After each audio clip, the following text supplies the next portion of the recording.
You get an email that you don't like? Yeah. Or you get a phone call or text message, you know?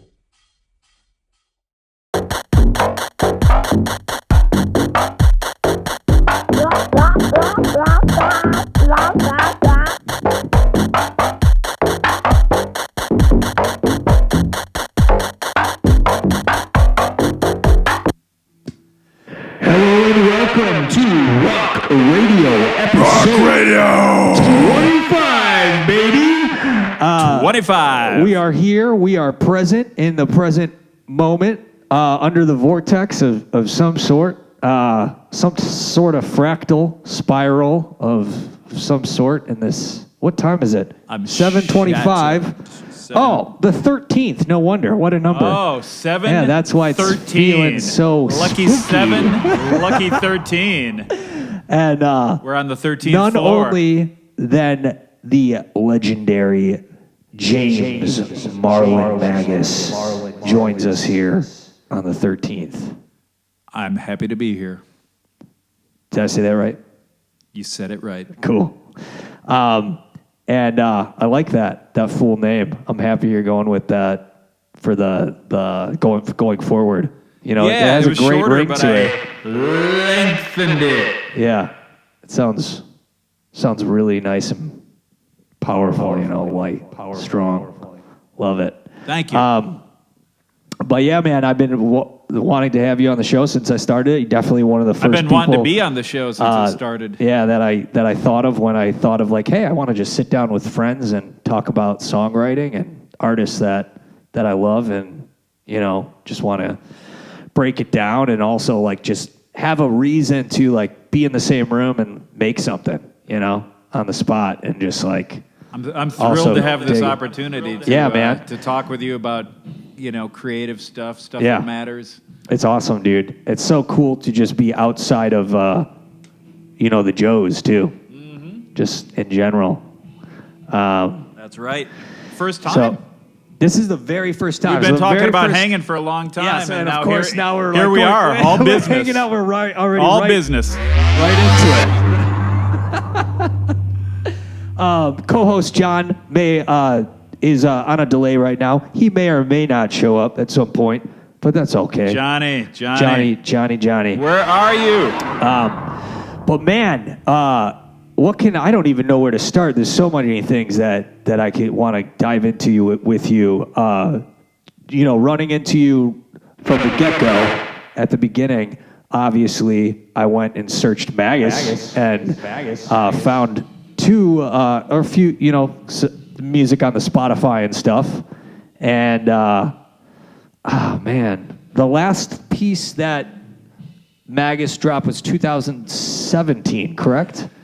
Sad but true. Yeah, that's right. I've been working, And that's fun. Yeah, I've been there's working nothing on the wrong with that.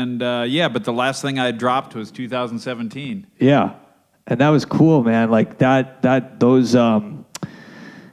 I definitely had never listened to that type of style of music yet before, but it definitely was inspirational. Definitely thank was, you. Yeah, super cool. What were you messing? Like, what were you using for that last record? Oh, for explanatory denial? That was like the tail end of Magas before I lengthened it. James Marlon Magas. And I was using my old classic gear. I was using a lot of analog synthesizers, a lot of old school things. I had an 808, I had a Juno 60. I have an ARP Odyssey. I didn't use it I used it very sparingly on that record because the previous two records were just balls out ARP. It was just like ARP in your face, just like very aggressive ARP stuff. So I'm like, okay, I'm going to hold back a little on the ARP this time around. Cool. And so I had an Ensoniq Mirage that I like to use. It's an 8-bit, an 8-bit sampler. One of the first quote-unquote affordable samplers in the 80s, although it cost $1,600 at the time, so that was not super affordable to your average... No, yeah, that's pinching pennies your for average that. Mike or Jim, you know? Yeah. And but I got that off of Craigslist, and it uses floppy disks, and I've used it on stage, and I'm changing floppy disks on stage, and but it's got a great 8-bit sound. It sounds really tough and punchy and kind of grungy, and there's some aliasing going on. Yeah. So I actually sampled a quote-unquote nice synthesizer, the Juno 60, into that, and some of the bass lines on that are actually like sampled Juno 60. I don't know why I wanted to make them sound so-called quote-unquote shittier, but I just like the way it sounded. I took a nice synthesizer and made it sound shittier, but it's got a nice crunchy, grungy sort of quality. So definitely, man. I use that. Absolutely. You know, it's got some shakers on that, and like kind of down sampled. And there's I actually used speaking of shitty, I used a Casio, like an old Casio that had I just used this kind of organ on there for the song, for the title track. Wait, what's that track called? I have to look it up. That's great. Yeah. So that's the thing. You have so much music out there, man, and it's just epic. With I was listening on good old Sunday morning coffee rituals, or just starting my day off listening to your stuff on Spotify here. Indelible and there. mark. But Jesus. not until. And I was dabbling into it here and there, but then you sent me those emails with the current stuff you were working on. Yeah, the stuff nobody's heard. I'll be honest, I hadn't really listened too much to the Magas stuff on Spotify yet. I was like here and there. Yeah. Then you sent me those, and I was just like, what the hell is this? And it was sharp and powerful, but then it was like, I never had like that. The dance music, the way you were approaching it, and very, very, it resonated with me, even though I didn't technically know, how it was being, brought together, Yeah. It sounded like, it was very refreshing to me. Oh, thank you. Yeah, it was really refreshing, and I was really excited, and then after that, especially after I heard Feathers, when it comes, it comes, but. We could blooper that out if you want, but it's not out. Feathers in the clouds. Yeah. And then I was just like, holy shit. And then I went back and I looked up, and then I found, I know the first day we worked together, you told me about Couch, and then I found some of Couch, Sexy River. Oh, yeah, the video, Wow. Okay, I was happy to see that video was still out there. And then, obviously, you the other projects you had going, Lake of Dracula, and some of the other...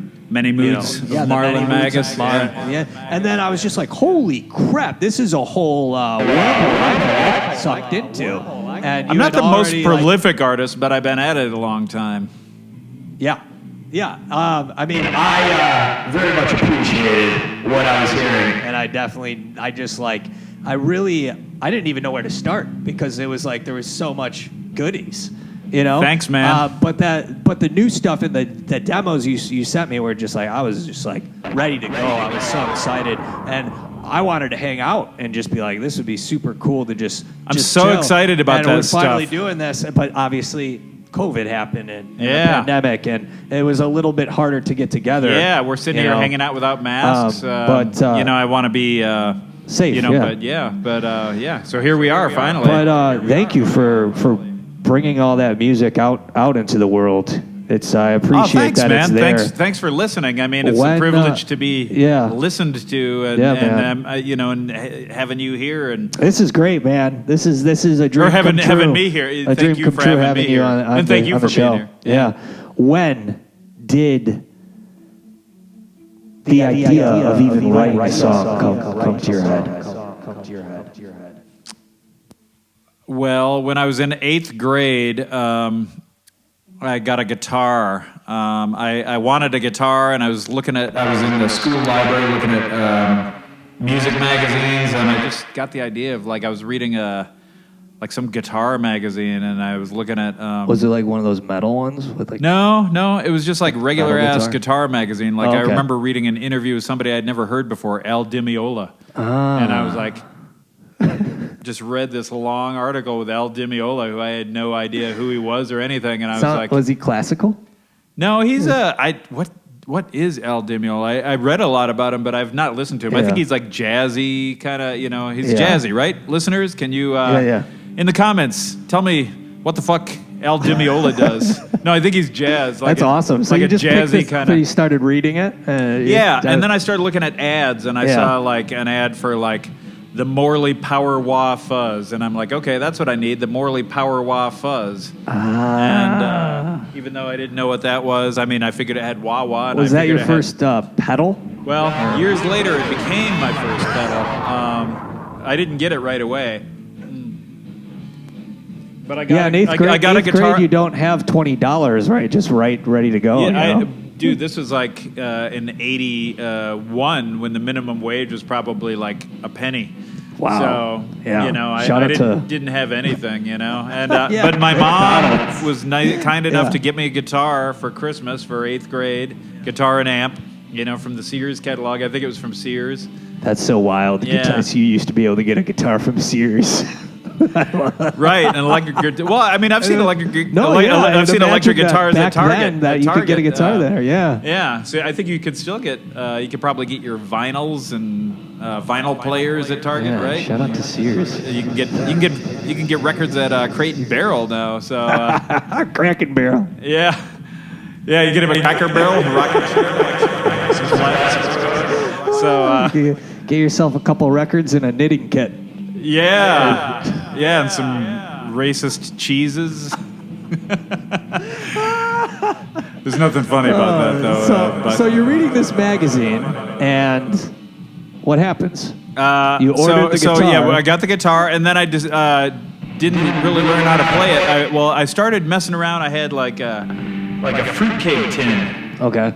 Like, a fruitcake, it comes in like a metal box, like a round metal box. Yeah. And like, I think it was around my senior year of high school, I started watching, or maybe junior year, I don't know, somewhere along the line, I saw that Led Zeppelin movie, Song Remains the Same, the concert thing, and I saw Jimmy Page playing guitar with a violin bow. My God, and so I realized I could take the fruitcake tin and go like, and do it. And I was like, and then I could bang on it, ching, ching, ching, ching, and I'd bang on it and everything. And then, and I'm like, wow, I'm inventing a new language. And then later I heard somebody played Sonic Youth, and I'm like, oh man, it reminds me of that fruitcake tin shit I was doing. And I realized you are allowed to, like other people are doing because I was in the middle of nowhere, in the middle of the woods, and I'm like, other people are doing like weird fruitcake tin shit kind of stuff, Wow. Except it was like with screwdrivers and weird tunings and stuff like that. But, so I still... when you ordered this guitar, you were in Michigan at the time? Is that correct? Yes, I was in the Upper Peninsula of Michigan. Wow. They call it the UP, so I was in the middle of the woods. In the middle of the woods.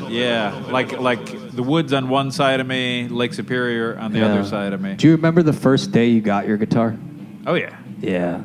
Yeah, it was really exciting. And then I think I messed around with it. I think I might have screwed something, and I thought I ruined it. I did something with it. I don't know what I did, but I got some screws and I screwed something, and I thought I ruined it. So maybe I did, but did your fingers bleed? Fingers did not bleed. I never really got very good. I had a guitar class in 7th grade, and I learned we didn't learn to play with a pick. We learned to strum with our hands, and it was like D, A7, G, and I was just terrible. Yeah. I never really got much better. Huh. But it was the guitar first when you were like, hey, I just want to mess around with that thing. Well, I thought I would get good. Yeah.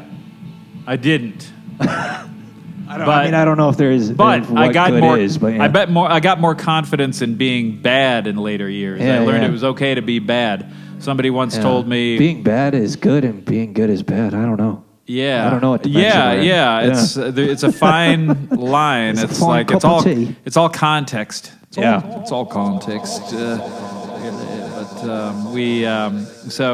But somebody said to me, I heard a lot of inspiring quotes, and somebody told me you don't have to know how to play the instrument, you just have to learn how to play your own songs. And I'm like, okay, then why don't I write some songs? So someone just said that to you before Like, when was you pre- ordered that was- the that guitar, was pre- were you already thinking like, oh, No, I might- that was many years later. Oh, wow. So I had the guitar That's for a- this was in 8th grade, and traveler. then I never started playing Yeah. in a band till I was like 26 years old. Yeah, so I was like 25 when Couch started, and I was like, So you had the guitar when you were 13, 12, 14? Yeah, probably like 13, 14. Or maybe in the 80s. How old were let's see, people in 8th grade? I was 60? probably like 14 because Yeah. I had a December birthday, so I was an early Yeah. birthday guy.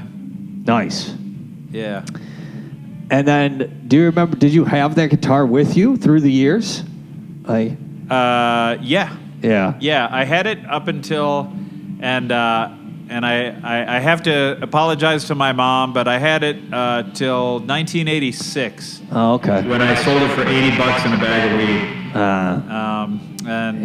And then, because I was like, I'm Where no were good- you when I'm that no- happened? That was Mount Pleasant, Michigan, and I Mount was Pleasant, no yeah. good at, I was no good at it. But Yeah. then I regretted it, and years later I bought a new guitar. I'm like, Yeah. I miss that guitar.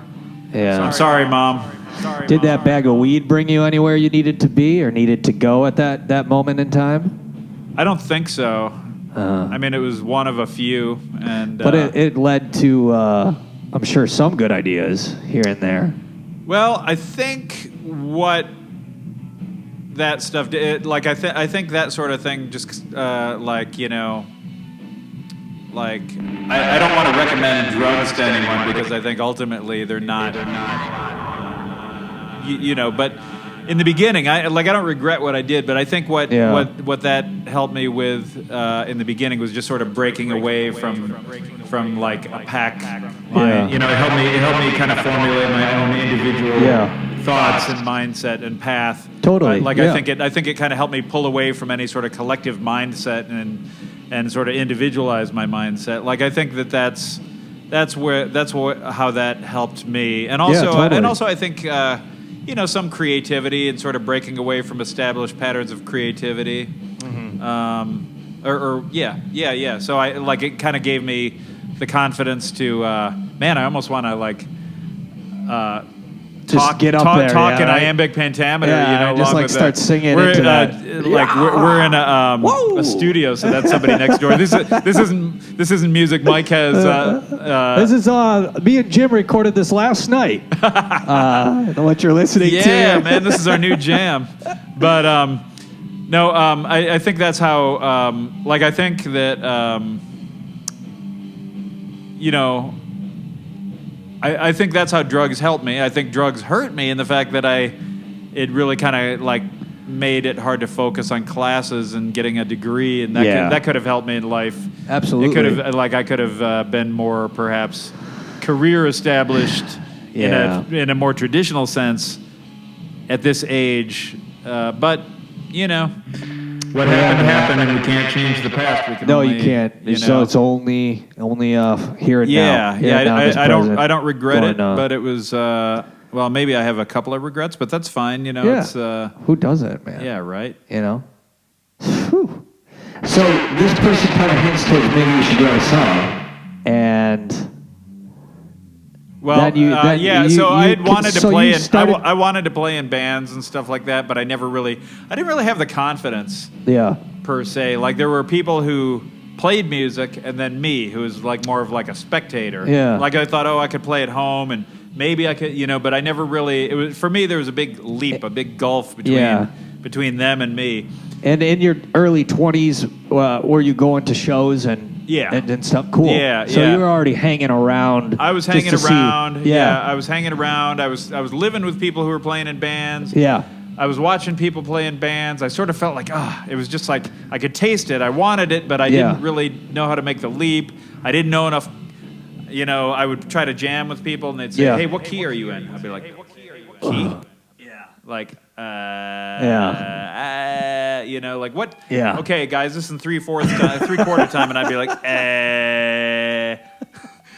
So I didn't really. Here's my sheet music. Yeah, I'm like, I don't really I know. totally feel you on that. Yeah, so I didn't really know any of that stuff, and then, but then I started hanging out there. I was in Ann Arbor, and there were a lot of great bands, and one of my favorite bands was the Laughing Hyenas. Yeah. And I really loved them. And I met John Brannon at a show at the Blind Pig, and I was like, cool. I was man. afraid to. I was kind of nervous walking up to him because he was kind of a scary guy on stage, and I'm like, and I said, "Hey man, good show the other night." He's like, "What's the deal?" I'm like, "Nothing, just say good show." Like, and I realized that's like his way of saying hi. Like, "What's the deal? Like, what's going on? How you doing?" But he's like, "What's the deal?" I'm like, "Nothing." And so I kind of was a little bit afraid of him. Not afraid of him, but intimidated. That's great. And then the next time I saw him, he's like, "What's the deal in the weed scene, man?" Yeah. And this guy's like, "Hey, I got a joint." And so we went behind the Blind Pig and we smoked a joint. And then I was like, "Hey, where do you live?" And I'm like, "Oh, I live on Packard." "Hey, I live on Packard too." "Where do you live?" And we discovered we were neighbors. We lived just a few blocks from each other. What, did you have an apartment back then or studio? I lived in a house with some other people. Okay. My friend were they John, artists as well? Or my friend John Burke, he was a drummer in a band called Wig, who were a band that I also nice liked. Yeah. I also liked in Ann Arbor at the time. Cool. And That's so he played cool. drums. Ann Arbor had a lot of things happening at that time. Yeah, there were like 2 really good bands, and then a few okay bands, and then a lot of terrible like college rock kind of bands. But you know, like a lot of like Bob Marley tribute band kind of. You know, I love college rock. rock. I mean, there was some, there was some of that kind of stuff, But I started hanging out with John, and then I met Larissa, the guitar player for the Laughing Hyenas, and I just started hanging out with them, and I really... That's so cool, man. Really bonded with those guys. They were really cool. They weren't scary at all as I first thought they might be at first, you know, based on their like... Oh, totally, on-stage persona. Absolutely. Oh. Personae. Absolutely. Personae and personas. And so we just started hanging out, and then we just like, hardly any of us were working that summer. Yeah. Like I think I had a job at a car wash making $3 an hour under the table. Shout out to car washes. And, ow! Yeah. Car wash, baby. And so we, they would always send you home if it was raining. Oh, wow. So, like, they'd be like, all right, they wouldn't have a schedule because everybody was under the table. Yeah. So if you showed up, they'd say, all right, you go home, you go home, you go home, you go home. All right, we only need 5 guys, you know. So, like, every time I'd wake up, there'd be a cloud in the sky. I'd be like, oh, I'm not going in. It's raining. Wow. So we just all, like, nobody had any money, and we were just, you know, collecting returnables. You know, like in Michigan, you know, you would, to get people to recycle, you would, you know, drink your beer or soda, and then you could return it to the return it to the party store for 10 cents. That's great. In Michigan, we say party store. You know, you guys say liquor store, but we said party store. So you could return your can or bottle to the party store. So we would just like go collect returnables and get money for 40s. Wow. One time John was like, "Oh man, I totally know these chicks that'll buy us beer." Nice. He's like, "Come over here. It's a beer. Don't even fucking think about coming over here without any beer." And, you know, these girls came over with beer, and I'm like, all right. So so we just, like, had fun drinking 40s. And so we would have these, like, back porch jams. Nice. And with, like, an acoustic guitar with just a few strings on it. And one I'd be like, bow, bow, blah, blah, blah, was this... blah, blah, and just, like... What year was this? This would have been, like, 91, probably. 91, wow. Yeah, 90, 91, maybe. Yeah. So we were always drinking like 40 ounces of malt liquor in the bag. Mickey's or Cobra? Mickey's. Nice. Yeah. Oh, well, both actually. And OE. No, actually OE was the favorite. Old English 800. Nice. You know, and Mickey's. You know, any type of malt liquor was suitable. Yeah. And then we switced to like Miller High Life for some reason. We switched. Yeah. But anyway, we would drink. It's a disappointment. Yeah, we would drink beer and just like. And we would go dumpster diving for pizza. I was like, no, you guys don't really dumpster dive, do you? They're like, yeah, it's still good. There's so many preservatives, it's still good. And we'd go, there was a pizza place down the street, and they'd open up the dumpster, and there'd be all these pizzas, and they were like, no fucking way, this is like a perfectly good pizza. That's a free pizza. And we'd eat it, and we're like, wow, it's not bad. Wow. Then we got creative, and I would call right at closing time and order a pizza with like anchovies that nobody would want. Yeah. And then not pick it up, and then at the end of the night, you know that, and then you go to the dumpster and like, wow, here's my large pizza with anchovies in the dumpster. Awesome, you know, still warm. That is the way to beat the system, baby. Yeah, I love so that we- pizza system. They're just great. You know, and we would go to like parties sometimes and like drink, like bring like bottles of like empty vodka bottles full of water, guzzle like vodka bottles full of water, like we're crazy. Like, Oh, man. like people would be like, look at those guys, just crazy drunk, That's great. guzzling vodka, and it was just water, you know. Oh man. And so anyway, we're just having lots of fun. Yeah, it sounds like great fun. Good and times. and they, you know, we would jam, and these guys were like, "Yeah, why don't you sing? Okay, you take turn, you play guitar. Yeah, you know, I could. Drumming was not my forte, but you know, and we did this, and I was like, man, I could, you know, I'm on the mic, I'm doing this, and I think I could do this. And I remember walking down the street with this dude, and he had like long hair, and he played guitar, and I'm like, you know, I think I might start a band. And he's like, you? Maybe if you grew your hair and got contacts. Oh wow.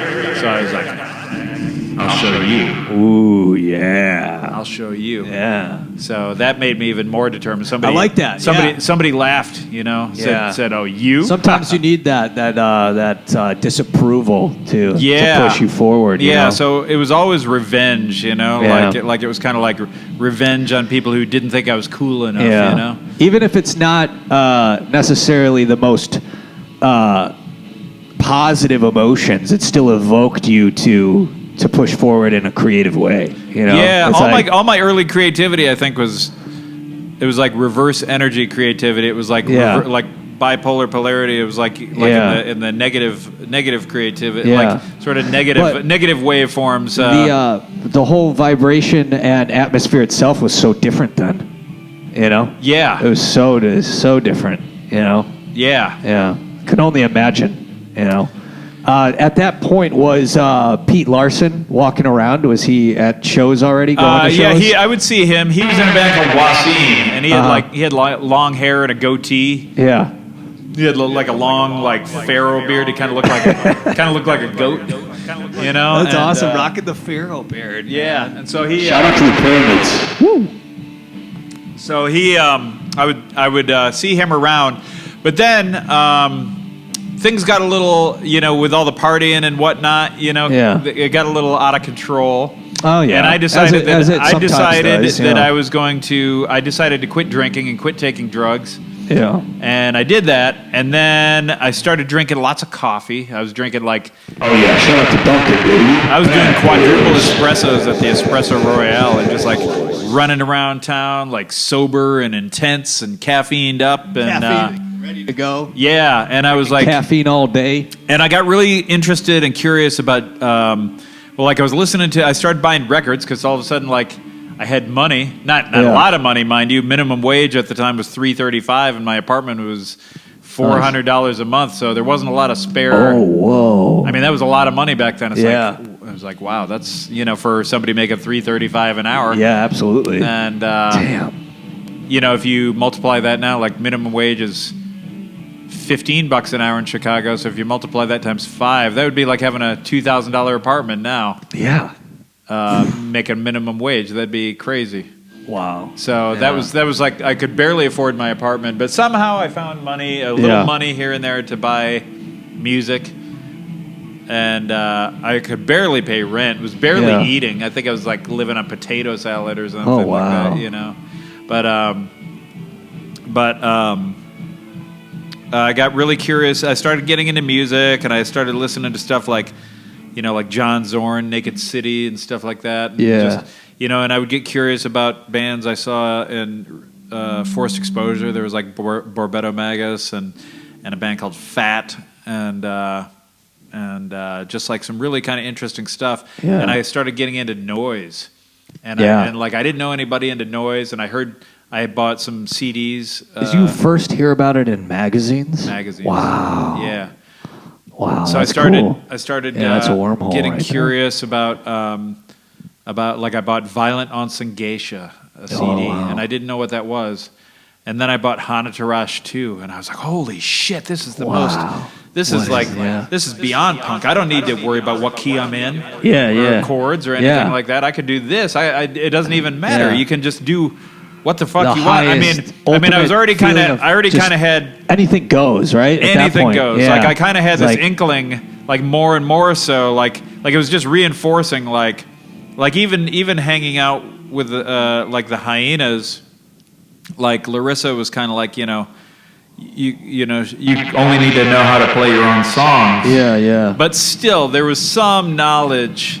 Yeah, like chord some progression, maybe you should kind of try to vibe with, try to jive with the drummer or try Yeah, I yeah. mean, like, even though it was there was still some, It was but when I heard noise, I'm like, nothing matters. Yeah, You can do yeah. anything you want. It just doesn't matter. Well, the guitar and the bass and the drummer and rock platform as we had it up to that point could Yeah. only go so far until you dropped the guitar, right? Yeah, and when I heard noise, drop the guitar and let it ring out. Like could- that is or just a or don't whole- even have a guitar. So I'm Yeah, like, this it's is like a whole nother this world. is what I want to do, and Yeah. it just sounded more punk than punk. It sounded more. It still to this day is like I feel at the beginning stages in ways. Not the no, I shouldn't say beginning of stages. That's the totally wrong term. Forget I said that. But people aren't recognizing it until now. Now it's like becoming more like more people now. I feel are talking about noise. You know, with the subgenres being available on the internet and such. You know. Yeah, I mean, I think Wolf Eyes helped popularize it in the 2000s. Yeah, like yeah. They kind of really took Absolutely, it. yeah. Took it. Helped popularize it and play. They played in basements and Were you clubs around there when they were starting to play and everything? Like, upcoming shows? Okay, so I wanted to have a noise band, and I went around taking CDs to parties and go, who wants to do a band like this? And everyone's like, not me. I'm on it, like, well, maybe this, but with some melody. I'm like, no, just this. And then finally Pete Larson, I was walking down the street. Did you have a flyer out or something? Nah. He just showed up? Yeah, he just showed up. There was a guy, Andy Clayton, who worked at Kinko's Copies. Nice. And he was a friend of mine, and he said he told Pete about me, or somebody told Pete about me. Yeah. Because I was going around trying to start a band, and somehow news reached Pete's ears. Yeah. And I was walking down the street, and he pulls up alongside in his pickup truck, and he's like, you the guy that wants to start the band? Yeah. And I'm like, yeah. And so we just started talking, and we just we talked about all the stuff we hated. Yeah. Fuck that. No, let's not do that. No, we don't want to do this either. No, not that either. No, not that either. Not that. Do you like, That's and great. so like I said, we bonded on negativity. Like everything, it was like all just like stuff we hated, and revenge, and making fun of stuff, and make it, not being a musician per se, and just saying fuck everybody and fuck convention, and we'll just do what we want to do. Yeah. And we'll just be terrible with confidence. Yeah. And so we Terrible with confidence. Yeah. I I still had I had started playing around with this guy, and we started playing. But anyway, we formed Couch, and we did that, and it was kind of a noise influenced band because we still had guitar. And that all happened guitar in and drums. one single moment. Yes, spontaneous combustion. Just like that. Yeah. You were playing, recording, everything. the band name, Yeah. and all of it. We named just the at band once. on the 5-minute drive over to the punk house where we were going to book the gig. Well, it makes sense. Yeah. You ordered that thing from the catalog, and then when this fell into place, it just kind of like synced up. Yeah. It's So like- we just we did it, and then well, It was time. So we played around, and if you want to fast forward into Wolf Eyes, so we started kind of doing I wouldn't say that we had noisy elements to our music, and we deployed noise. I wouldn't say we were straight noise. Yeah. We did a gig once where where we decided to be straight noise, but so we're like, everyone's calling us noise. Let's do a noise gig, and we did that. Okay, And the yeah, audience wanted to beat us up. The audience actually came on stage and started a fight with us. Oh no, yeah, that's awesome. So they weren't into it, but Aaron Back to Dillaway. wrestling. who was just on the On cover of stage. The Wire today. Congratulations. Yeah, Aaron. that is awesome. Congratulations. He That is was absolutely a awesome. young guy, and he Yeah. started a band called Galen. He came to a couch Galen, show. cool, I like think he that. started Galen shortly after. I don't know if he had started Galen after the couch show, but anyway, he was in Galen. Yeah. And I later recruited him for the Many Moods of Marlon Magas. Wow. He was a great drummer, and I was like, holy shit, he's an amazing drummer. And then he joined Couch later, and so we played with him, and then Wolf Eyes started. And So that started. Wolf Eyes started after Couch. Yeah, started Wow, after Couch. okay. So that started as a solo project of Nate Young, Uh-huh. and then Aaron joined very quickly after. Yeah. And then later they brought John Olson into the fold. So they were a trio. Wow. And then they started doing noise. Actually, when Wolf Eyes started, they were a little more, almost kind of like there was a drum machine and guitar and vocals, but they No quickly... kidding. A drum machine back then. Yeah. Wow. Quick, and that's unique. yeah, so they quickly... Yeah. That was in the late 90s. Yeah. And then they quickly kind of started like becoming more noisy and quickly morphed into just like full-on noise and noise Wow. influenced music. But they had a drum machine, and that's part of the reasons after Lake of Dracula broke up, Yeah. which was the band I formed between Couch and Magas in Chicago.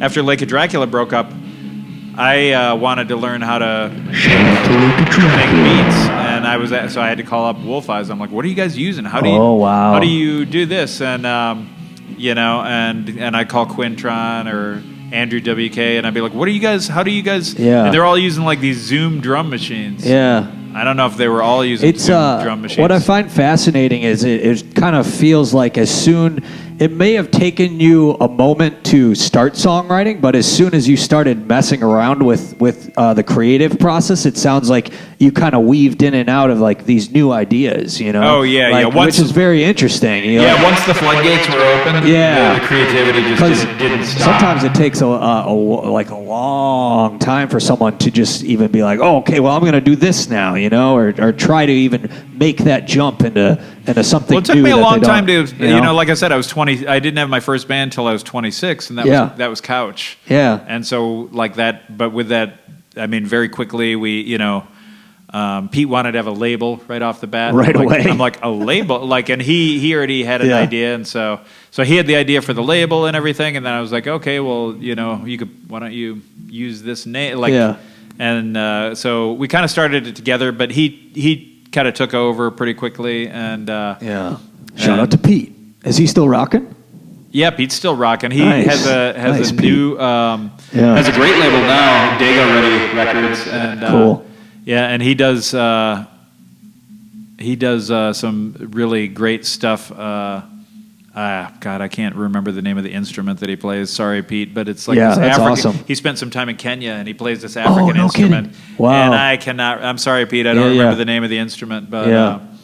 but he does some really he sort of takes this. So he actually really took the musical route. Pete's a maniac. Yeah. Pete went Yeah. to Germany and learned German and was only speaking German. He went to Africa. Oh, wow. He built a freaking log cabin in the woods. He's like, yeah, I'm going to build a log cabin. So he's like, that guy is a determined motherfucker. Wow. So he built his own log cabin to live in the woods.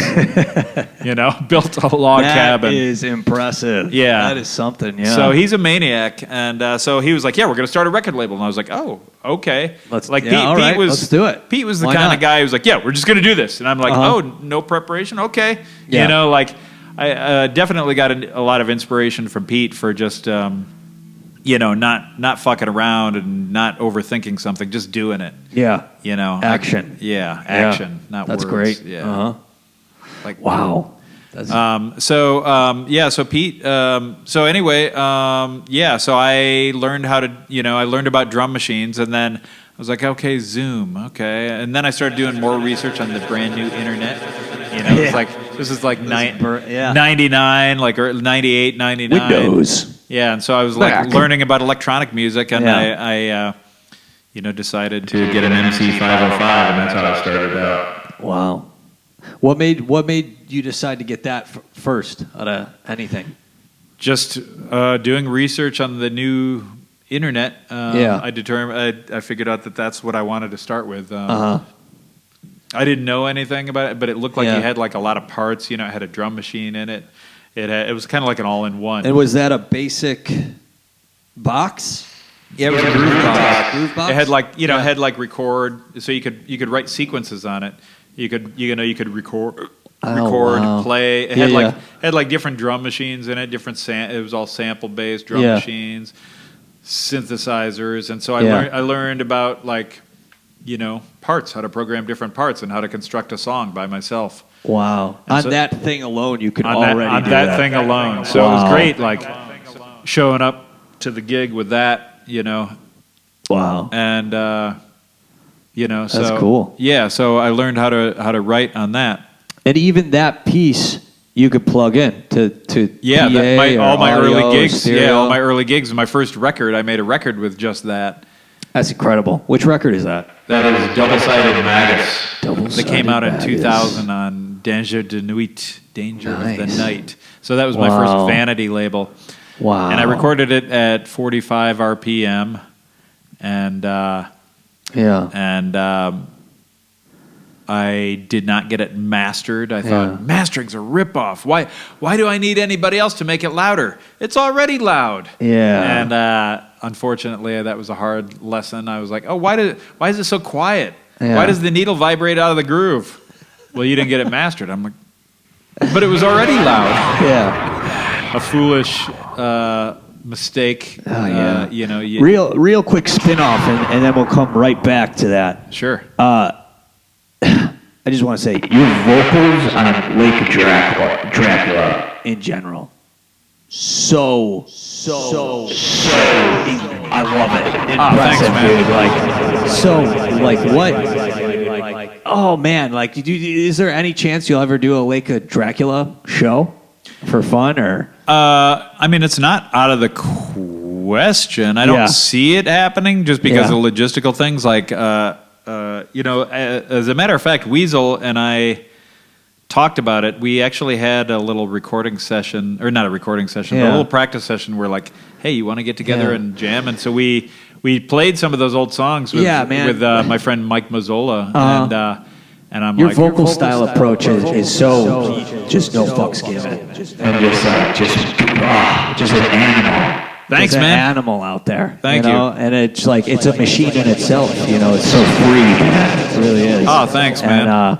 And it felt like I didn't even know where you're going, like listening to that stuff half the time, and I was just like, ooh, whoa, and then boom, landing here, and then taking off here, and then just roller coaster. That's very nice of you. Thank you. Yeah, man. I mean, it's a very unique approach on a vocal tape. With thanks. That. Well, it was hard to, I had to, Weasel was so loud on the guitar that I had to kind of like, in order, Shout to the fireside. In order to find, I had to like dip and move, like it was like boxing, trying to get a jab Bowling in, for the family. like you had to kind of like duck and weave and jab, just to get in the sonic space, to even be absolutely. heard, so yeah. I ran in some of those fireside videos that are still up, matching and actually seeing it like live versus like also the audio tracks themselves, but then seeing it live is then a whole another thing. Like you guys, I don't know, man. You guys went right into it. It was like, thanks. You did not hold back. That was when I actually got to be a singer. Goes. I didn't have any instruments to worry about. So, I know. So it was fun. Yeah. It was fun to just be a front man and not even worry about like, yeah. Oh, my saxophone reed needs to be soaked. This wire isn't plugged in properly. I mean, I deal with that now. Now that I don't have a groove box, it's like now everything's a little bit stressful. Like, why is there no sound? Yeah. Were you guys rehearsing like a lot? Oh, yeah. Oh wow, yeah. Yeah, we're rehearsing at that time. How often were you guys like practicing? I would say, well, I don't know. I would like to think I think it was probably about once every couple of weeks, maybe even once a week.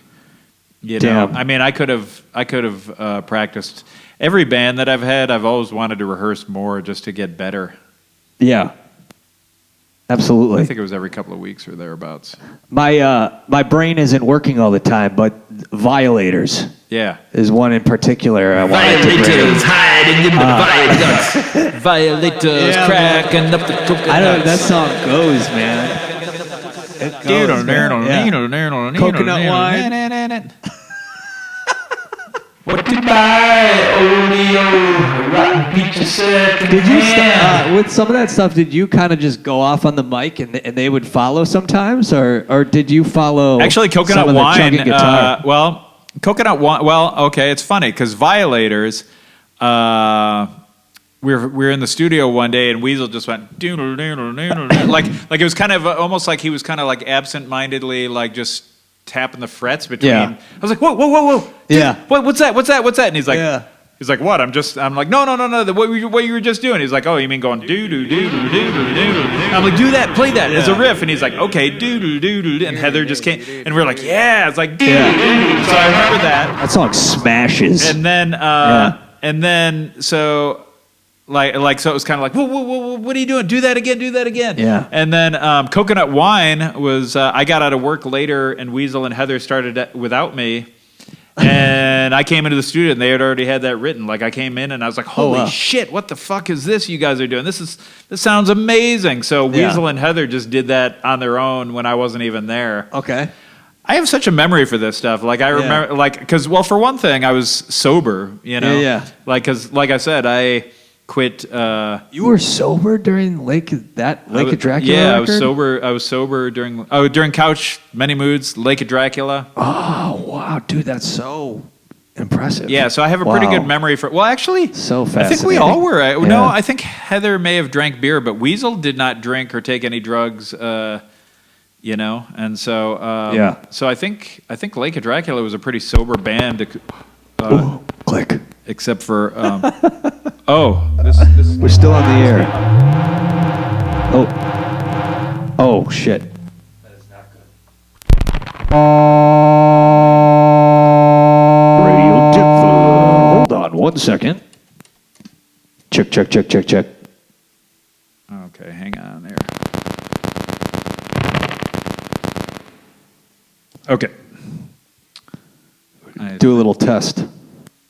Okay. I don't think we need to. All right, cool. I think we're good. Yeah, so that's fascinating. You guys were just all chugging coffee then together already. Yeah, I think Heather might have a beer or two at the show, but but it was we were not a never- partying band. Honestly, Yeah. we were pretty kind of nerds, I guess. Well, not nerds. We're cool. Yeah, you guys were doing something, man. We showed up at the Fireside Bowl one time, and these young kids who were they're like, who's that? The Cramps? Because we all had really? we were all dressed, stupidly, and Yeah. Man. Well. Excellent stuff. Lake of Dracula, vocal, just smashes, man. Excellent, stellar. Love it. Thank you. Love it. One time I was on the bus. One lyric was one of my favorite lyrics from Piss 2.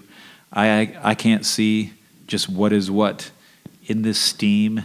Yeah. Knees look like butts. As a bespectacled person who has to deal with fog in the glasses, can you relate? Yeah, that's awesome, dude. Man, these things fog up way too much. Yeah. Man, I think I might have to get me a new pair. Yeah, man. One of these days. Foggy glasses. Fog it up. Yeah. We're a bespectacled band, too. Yeah. All my bands have been bespectacled band. Couch was a bespectacled band. Lake of Dracula was a bespectacled band. The Violent Arp band was a bespectacled band. Yeah. Something about, I think all of us people with glasses that got bullied when we were younger had to, band together and take out our revenge musically. Respect. Yeah. Bonded So on when you bought this negativity. little piece, the moods, many moods of Marlon Magas, is that when you kind of started just hitting? Did you go out and hit venues yourself and just kind of say, "Hey, I want to play"? Back in the day, you would Well, you I started. started like after Couch played a few gigs. After we went on, oh no, we didn't go on tour till I moved. We didn't go on tour till I moved to Chicago, but we played some out of town shows. But not everyone hated us, but a lot of people hated us. A lot of people thought we were just like kind of stupid and whatnot, and not serious. And we didn't practice and.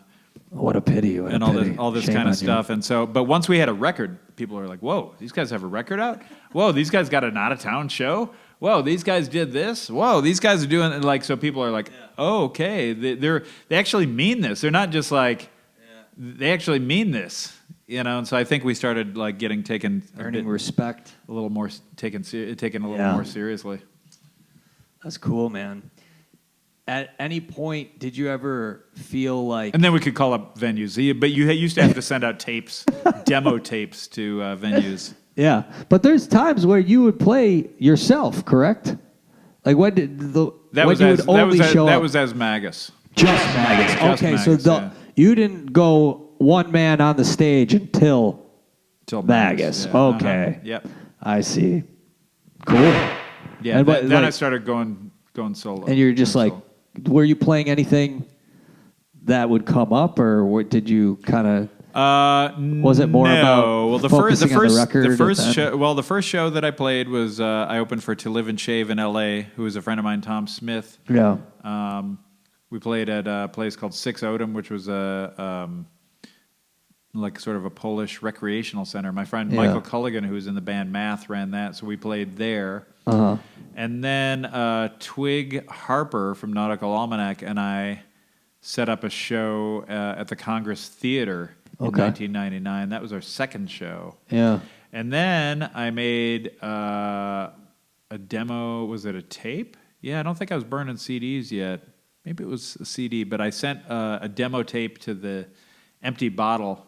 Nice. Like it was a, Love it was that place. And Yeah. I had played there with Couch and Lake of Dracula, so Yeah. I was kind of known, but I had this new thing, and I sent a demo to Peter Craig Tolson. Wow. Who was the talent buyer at the time, and I didn't send it to him. He was the guy who got back to me, and he told me, "Man, I love your one sheet because it says it's the sound of walking down the street.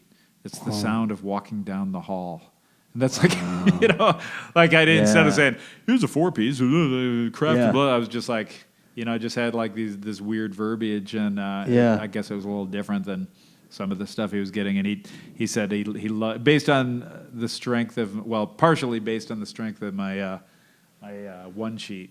Okay. And then I got got a show there, and then things kind of took off from there. I started playing shows and started doing shows, and I play in basements and play at different places, and Doing the DIY. yeah. And then I wrote to somebody gave me a demo for this woman named Peaches. Bobby Kahn gave me this demo for Peaches. Said, Wow. hey, there's this. We played with this lady, and she, this person, and she had an MC 505. You should meet her.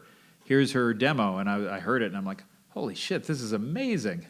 I got to write to her, and I wrote to her. That's incredible, man. That's an incredible And I said, story. hey, do you want to come out to Chicago and play? And she's like, yeah. And so I could set up 2 shows for us in Chicago and Detroit, because I know people in Chicago and Detroit. So she's like, okay, I'm down. I still remember accidentally downloading my first Peaches song off Napster and being like, what the frick is this?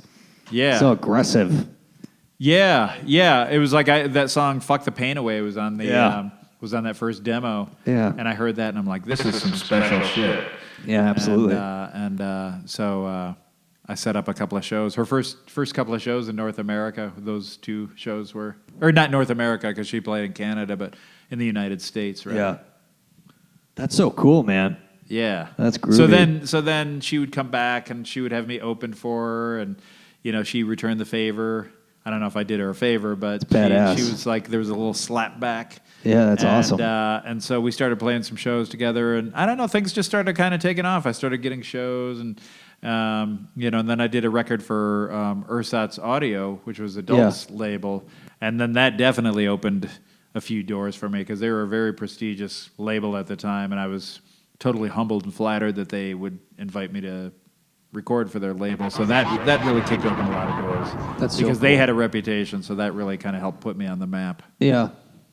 Wild. Did you ever, at any point in when you started with the board stuff and the synthesizers and all that, did you ever at any point have a hunch of like, oh, I just want to go back to maybe play 2 or 3 chords and just write a song just like that?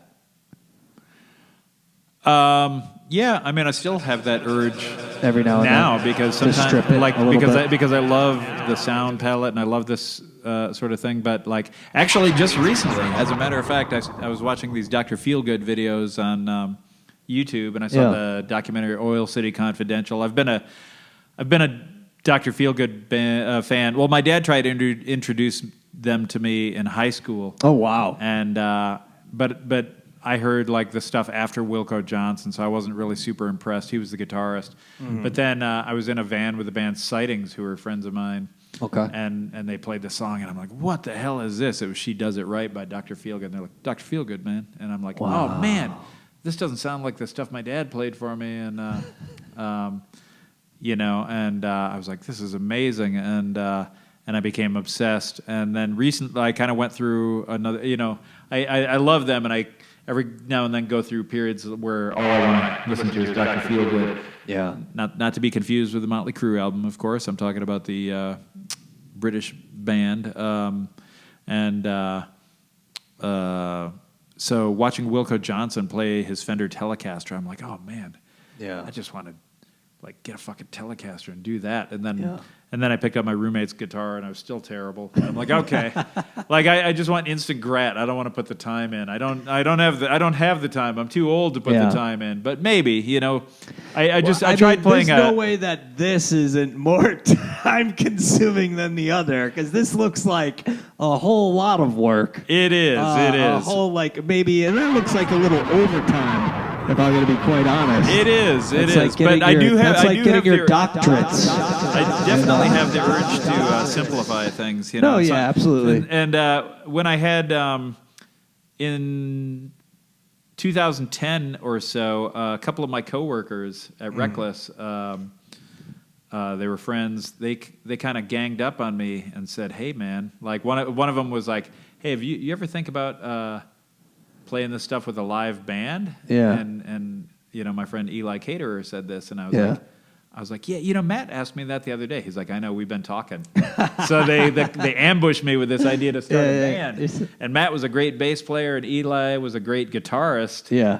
And they're like, do you want to do these songs as a live band? We think, and I was like, well, let's try it and see how it would go. And and then we got a drummer, and we did that. And so we did the Violent Arp Band. Yeah. Which was like basically named after the, you know, I said, let's not call it Magas.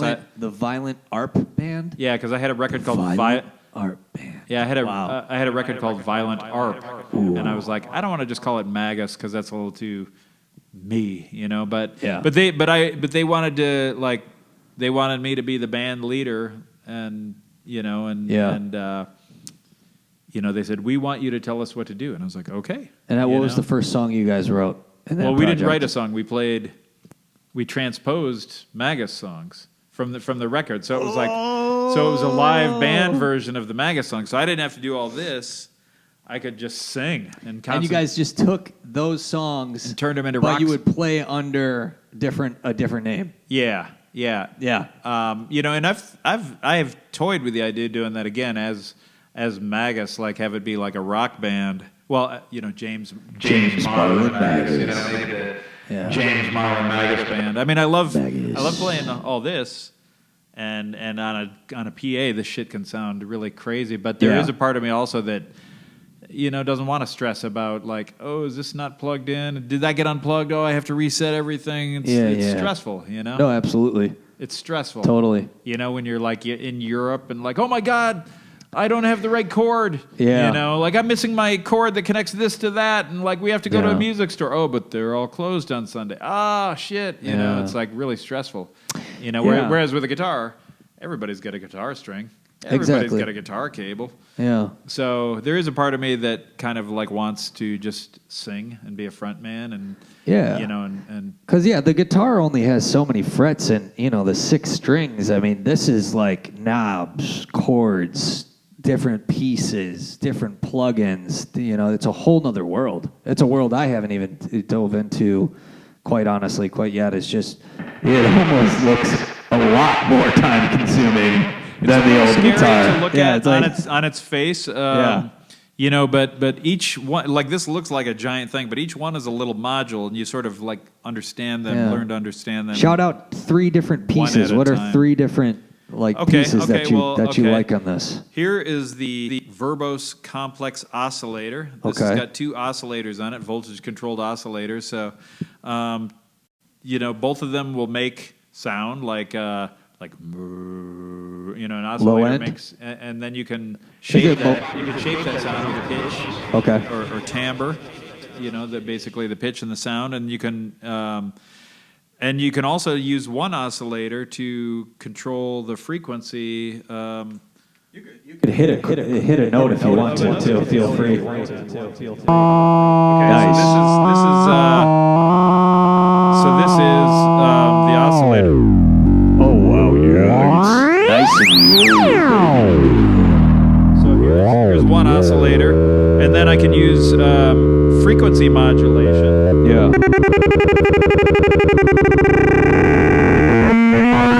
That's incredible, man. So this oscillator is controlling this one. The frequency. So this is modulating this one, and then I could take a little patch chord here, and I could take a sound from this oscillator. Well, what I could do, I think I need a longer chord. Let's see. Here we go.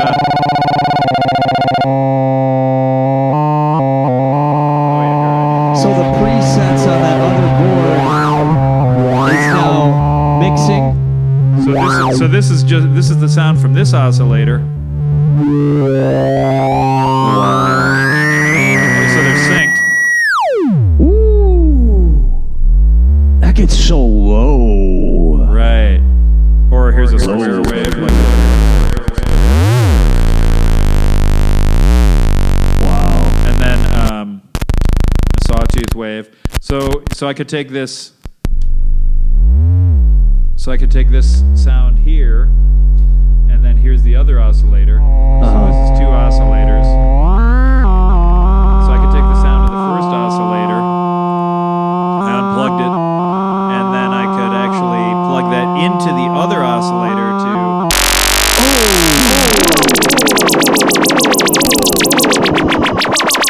And I could manipulate the.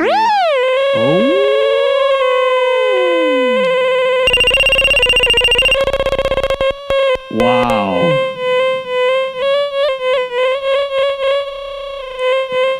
So these chords could go into, you could connect, can you basically connect any of them?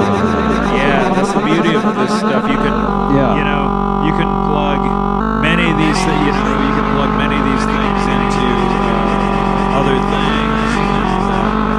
And you could also convert one of these into a guitar pedal if you wanted to. I mean, you could. If you put it through a guitar pedal. Yeah. Yeah, you sure could. Wow. Yeah, you could do that. That's endless, man. That's so many endless possibilities. It's absolutely overwhelming. These start out as just pulses, and then you can speed it up till it gets to audio. Yeah. See, and then it gets to.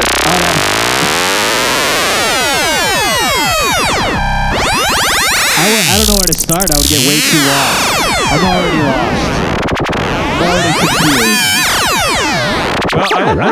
Well, I do like to be confused, I have to say. I do enjoy confusion.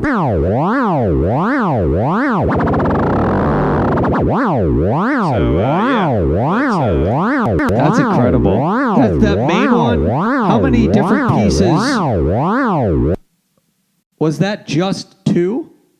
Or was that... So this is one piece here. This gray to gray is one piece. That's the Verbose complex oscillator. And then when you and it's connected sort of it up onto the top left, that was... Which one was that? Top left.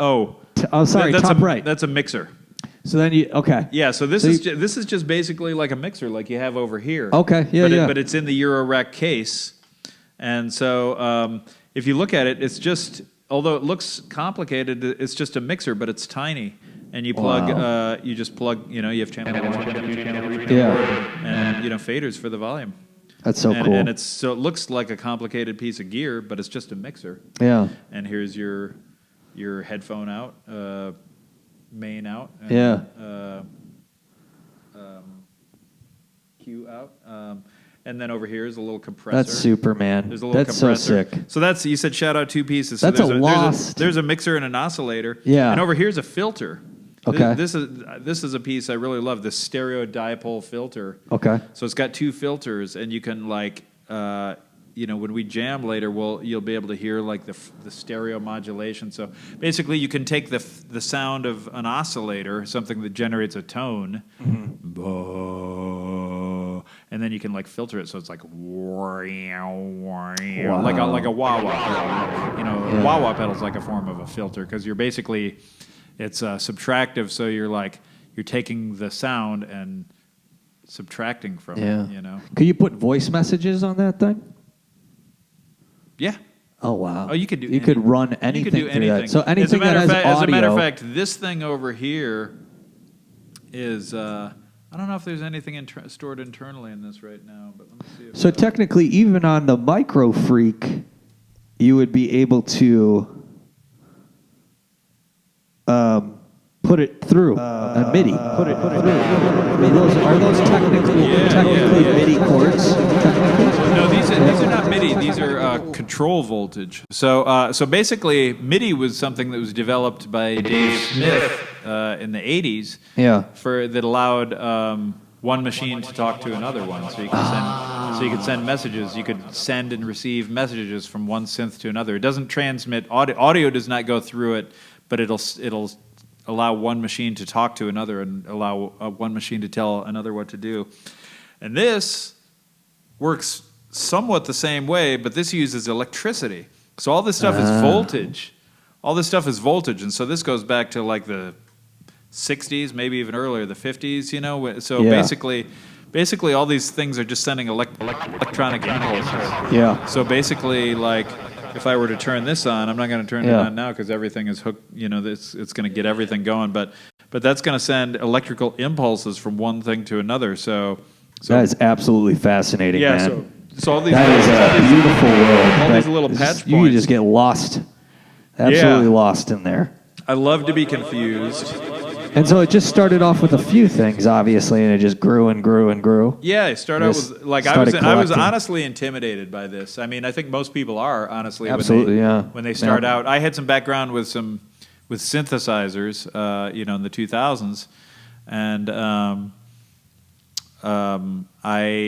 but then I would, I got curious about this, and I got a little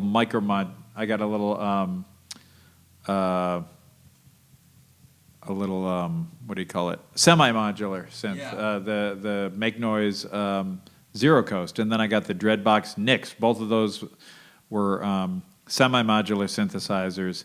And then I was like, man, I'm getting really curious about modular. And my friend Mike Rose, who's an excellent electronic music producer in Chicago, he said, hey, I have a rack, homemade because you need a case. I have a homemade case and a few modules. If you're curious, like I started talking to him about Eurorack, and he said, I'm really into it, and he let me start out with a few modules and a case. So I had like a little starter kit. It was very generous on his part. Yeah. And then I started experimenting, and from there, it was just like the monster was unleashed. That was it. So although this looks intimidating, it's just one module at a time. It's like a Lego piece. It's like a Lego. So when you see like a giant Lego structure, it's like, wow, how did he build that? But when you look at it, it's just one block. Each one of these little pieces is a block. So it's like a Lego castle, an audio Lego castle. Wow, a Lego castle, a musical Lego castle. Yeah, it's beautiful. It looks beautiful too.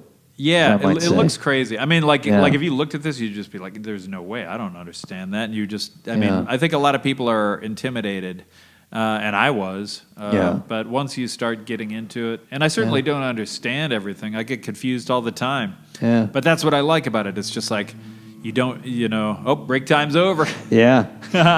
I mean, They went out and smoked their doob in the alley. Yeah, and now man, they're, everyone's neat. I guess you don't have to go in the alley anymore these days, right? there's our, the recording we made last night. There it is.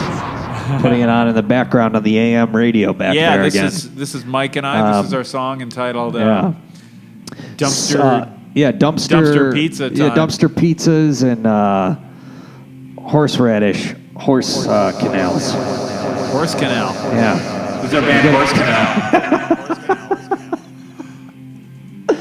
Yeah, it's gonna be a great band. You know, we're gonna wear only hockey jerseys, Yeah, but with no name on them.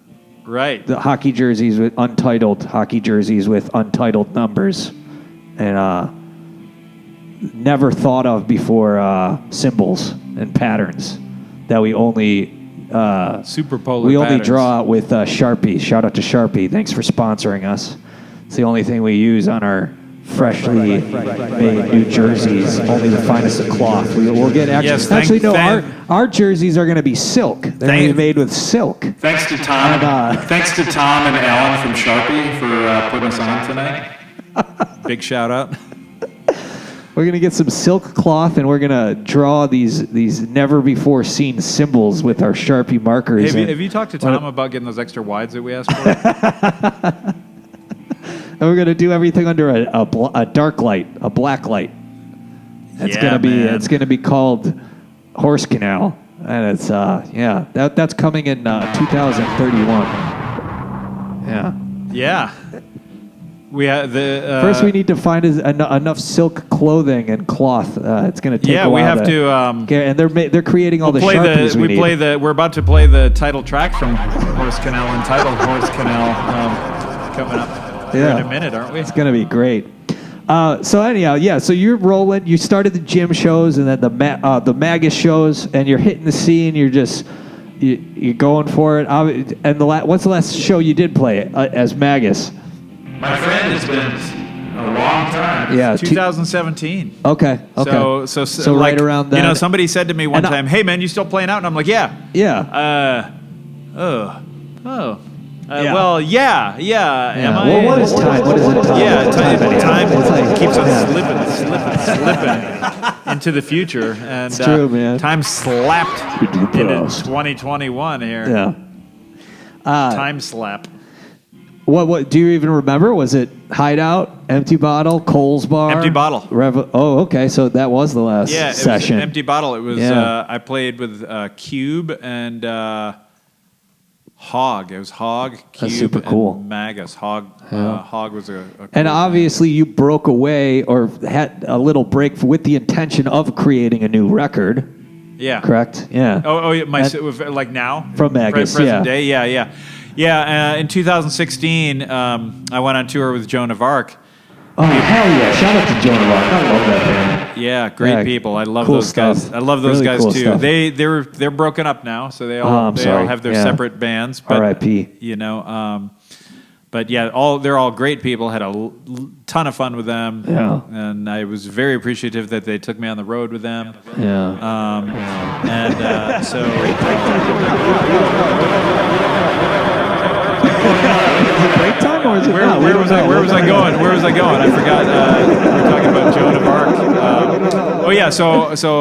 was the last time I played. Oh yeah. So I was on tour, and people would be like, "What's up?" Like Flowers.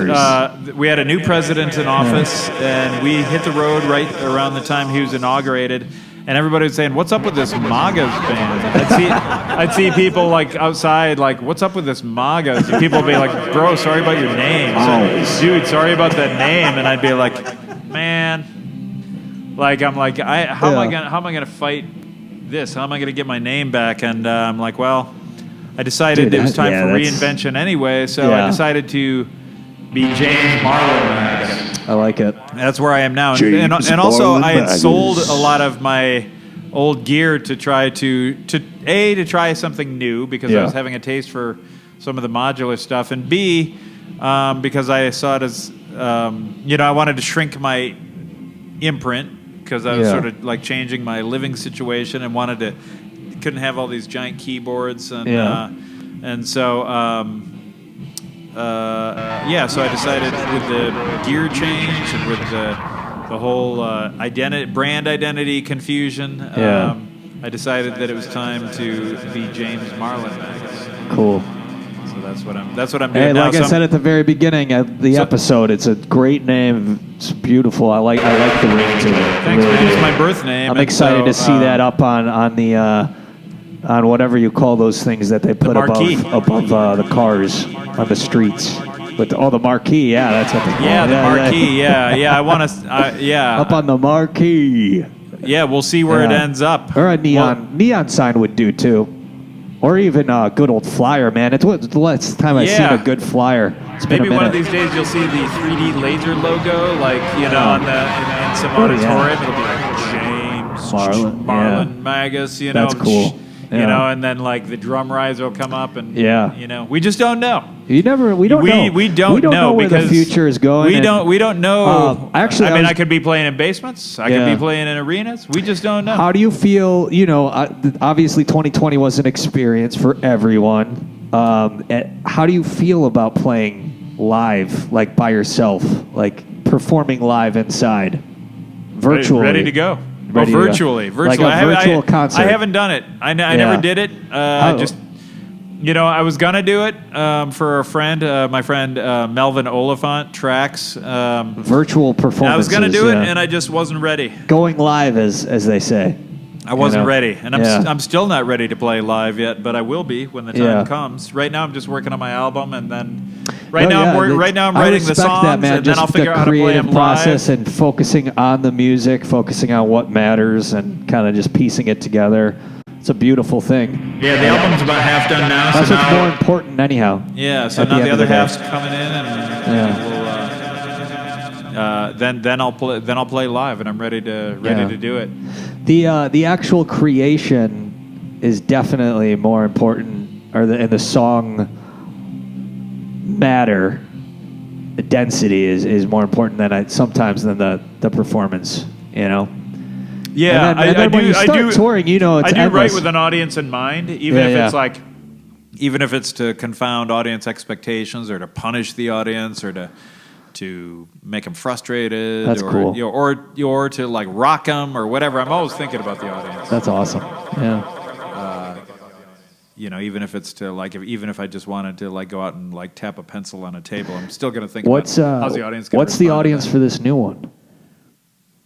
Well, I mean, I kind of, I'm sort of making a pop record, or for me, a pop record, or a pop rock record, like a hard rock and hard, it's going to be weird. Like my idea of pop. It's definitely going to be a new era for you. Yeah, my idea of a pop turf, rock record. Sure. So I want to sort of try to just like get as many people as I can, but on my own terms, to make something that sounds good to me, but also something that will resonate with more people. Because I mean, I've played in various scenarios, and you sort of notice common threads with different things people like. And I'm not too worried about. Well, I don't know. I mean, I want to make people happy. I want to make. I want to make music that people can relate to and people will like and people can drive to and rock their heads to and sing along to and pump their fists to.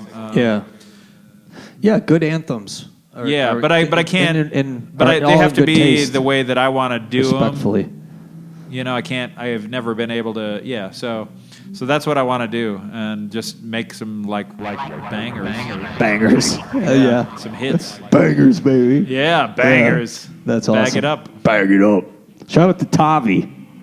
Tavi was in Michigan just the other day. Oh, was he? Yeah, I think, and he was just in Chicago, but I just missed him.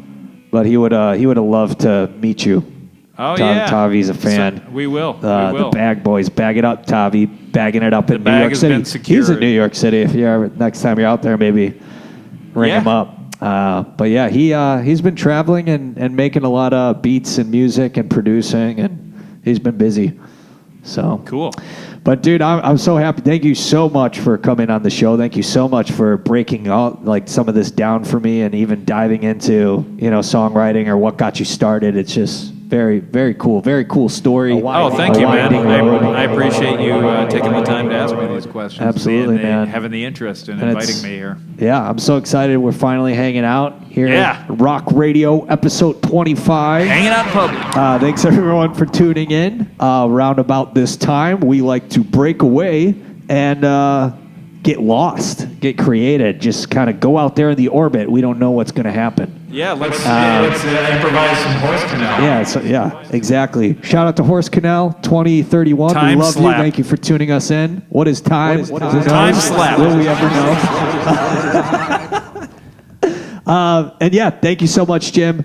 And we'll break away and we'll come back afterwards for a roundup.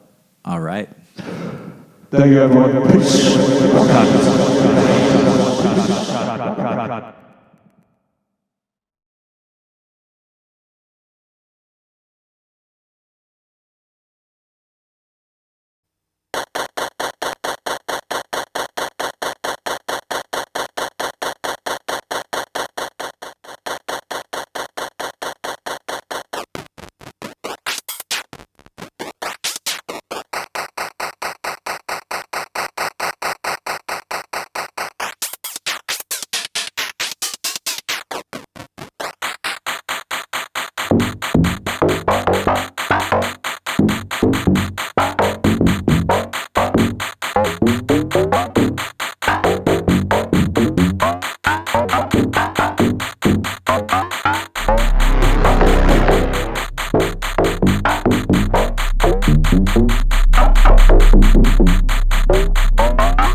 Hey, everyone. What's going on? I left the Metrodome on. I should probably take that off.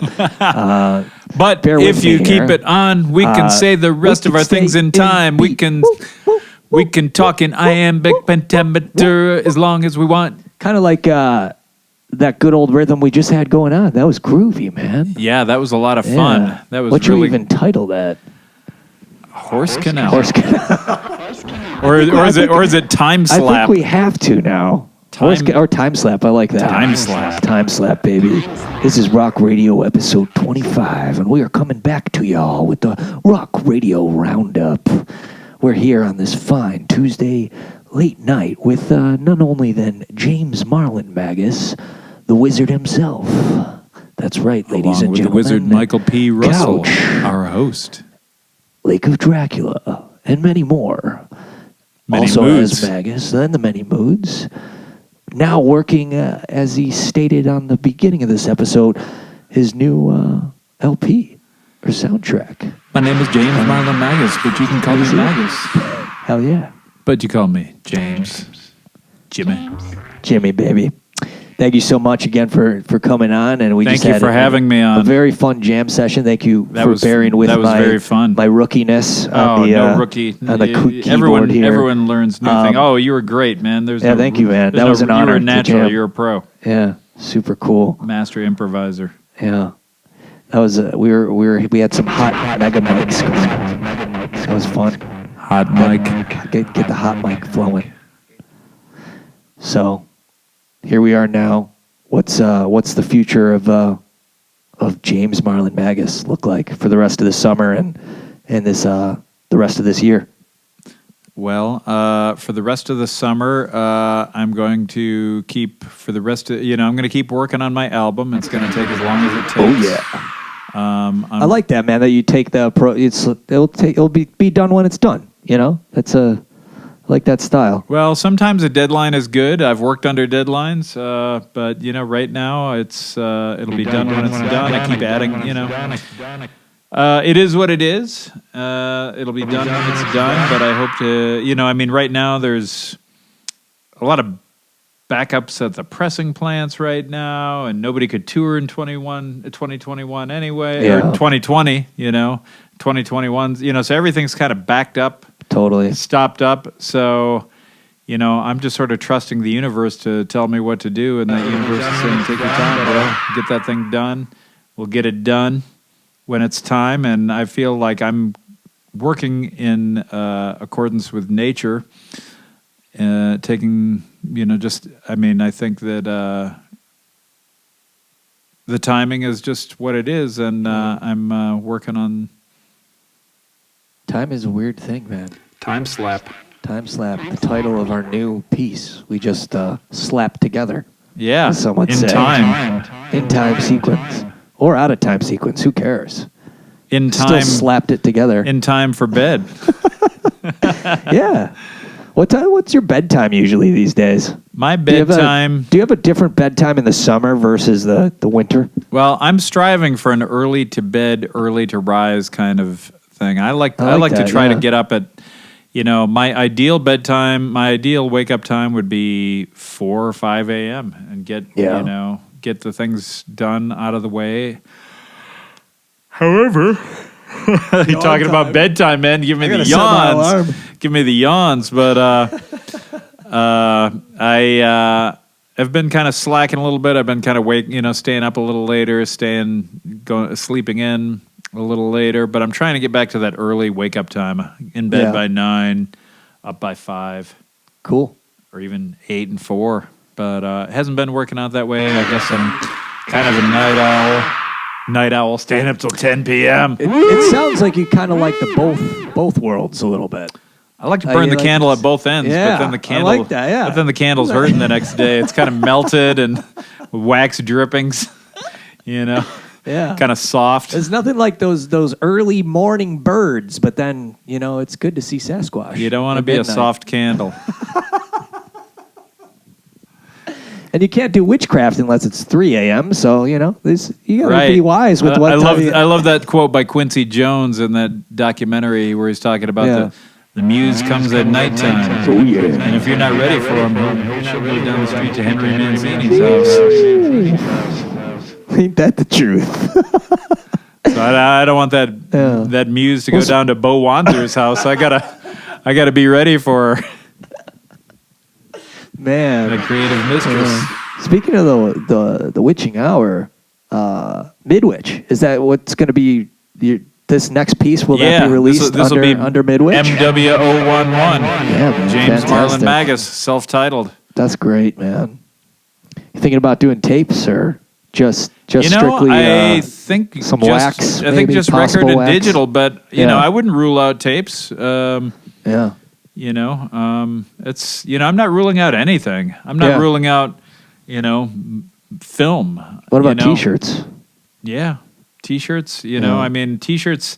I'm kind of old school. You know, I talk about breaking rules, but there's some rules I follow, and just because they make sense. But it makes sense to like make T-shirts when I have a tour together. Yeah. And you can sell T-shirts on the road. Yeah. So I guess in that sense, I'm following merchandising. You know what I would like to see? What? James Marlon Magas clip-on tie. Get out of town. That would be cool. Well, I think that would suit you for your next tour. Clip-on ponytail, maybe.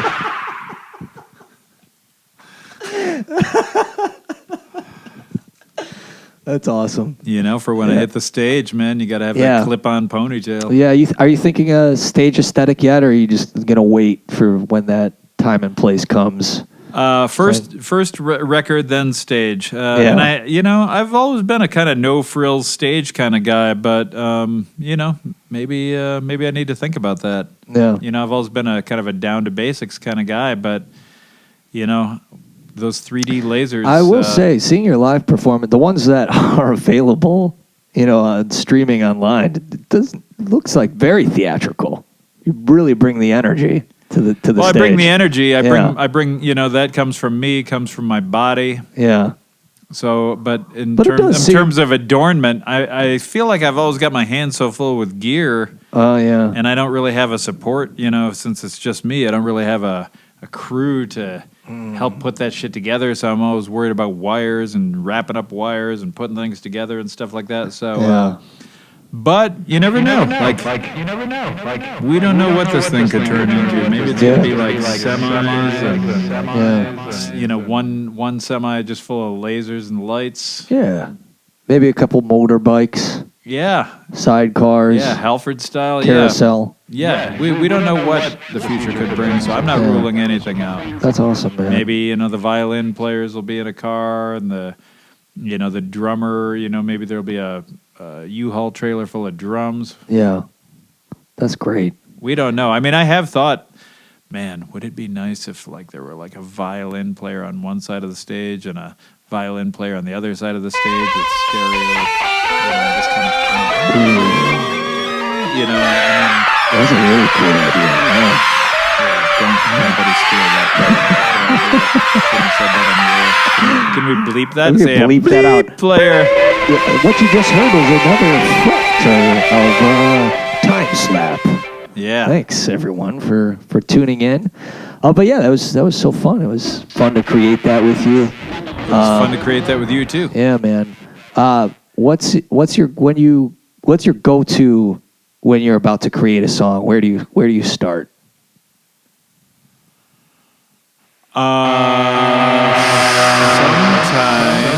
I will start with a vocal idea. Sometimes it's a melody. Sometimes it's a beat. I mean, I don't really have any. So it could come anywhere. It could come from anywhere. It could come from anything. Yeah, it could come from anywhere. So sometimes I'm just messing around in the studio and it just comes together quickly. Sometimes it's one time I spilled something and I started singing about it, and then I'm like, oh, wait, if I just change that word and change that word, and then next thing it's a song coming together. Sometimes you have dummy lyrics that sound dumb, and then you replace them with good stuff. Like that's how Black Sabbath used to do it. Like if you listen to some of the demos from Paranoid, where the music's all there's a double disc on Sanctuary where it's like do do do do do, do, and then all of a sudden like totally different absurd lyrics. It's like Yeah. so Ozzy would just like Fascinating, man. Ozzy would just vamp and say whatever, and then Geezer Yeah. would say, "Okay, I'm gonna write those into words," and he would come back and sing this, Ozzy, and That's so groovy, man. yeah, Very cool. But if you hear those old things, he's just babbling nonsense. So sometimes Yeah. I babble nonsense, Mashing it together. just to get the sound of the iambic pentameter and the syllables. Sometimes it's important where the syllables fall, Yeah. and then I'll make sense of it later. Yeah. Truth Very be told, cool, man. I've had a couple of songs where I didn't say shit. I was just mumbling shit, and nobody never say which ones those were. Yeah. In this particular piece that you're putting together, is there a sense or feeling or emotion you're going for? Or, like you said, it was your pop. You're kind of taking a pop approach. But what would you... Is there a feeling you're chasing with it? I think of each song has its own feelings, like "Feathers in the Clouds," which you've had one of the few people to hear that. You blessed me with that one. That one is just kind of exuberant positivity and love. It's just kind of like just buoyant, uplifting, Radiance, just man. radiance and love and joy and just seizing life and just and then and then there's another one that's just kind of like heavy, braggadocio, and then then there's another heavy one. Yeah, there's some heavy ones.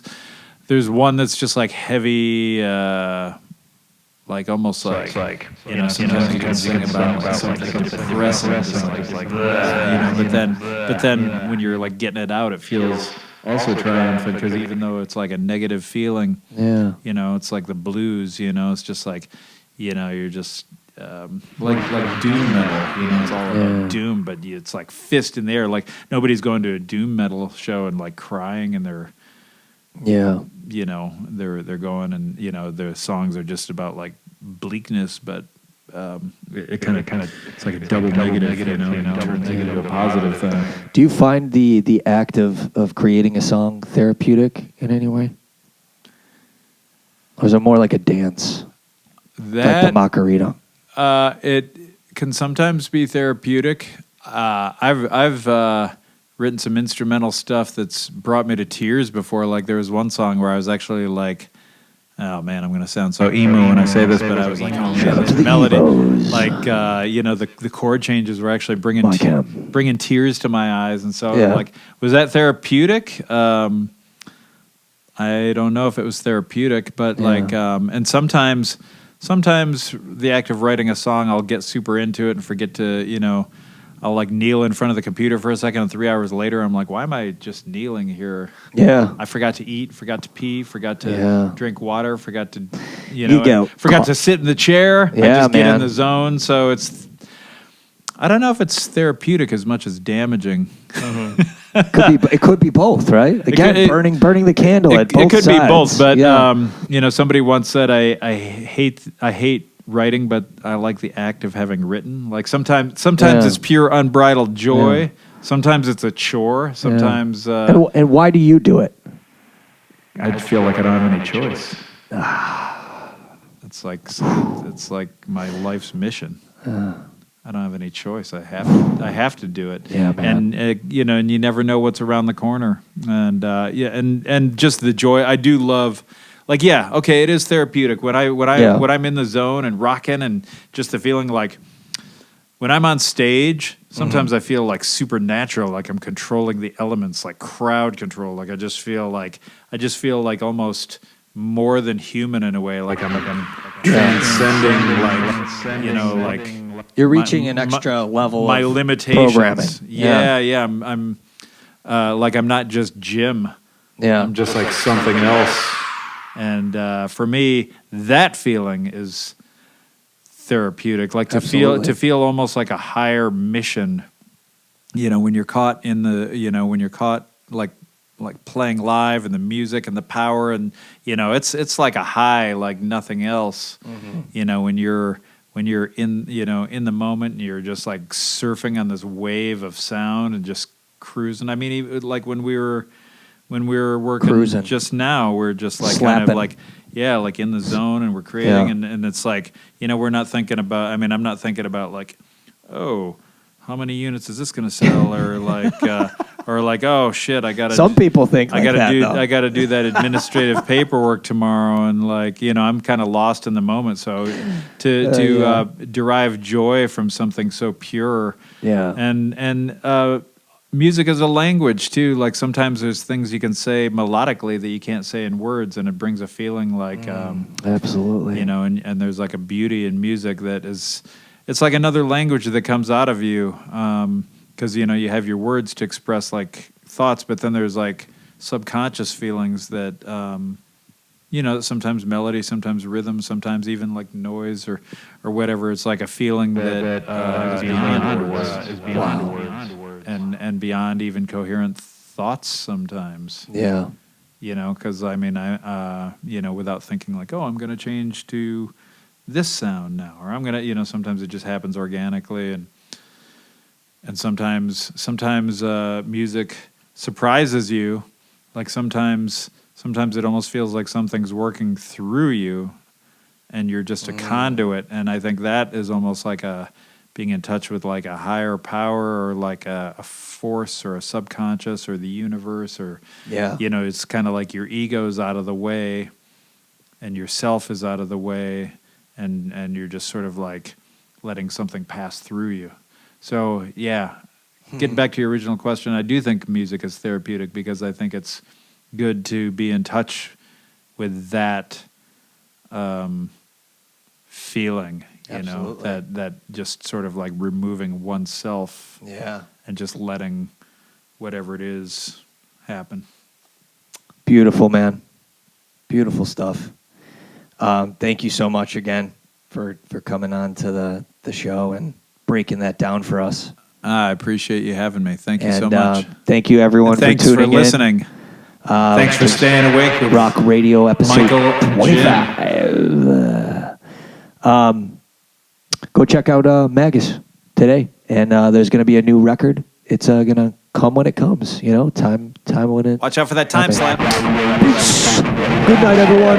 Thank you so much. Have a really nice dream. What should they dream about tonight, Jim? Sweet dreams.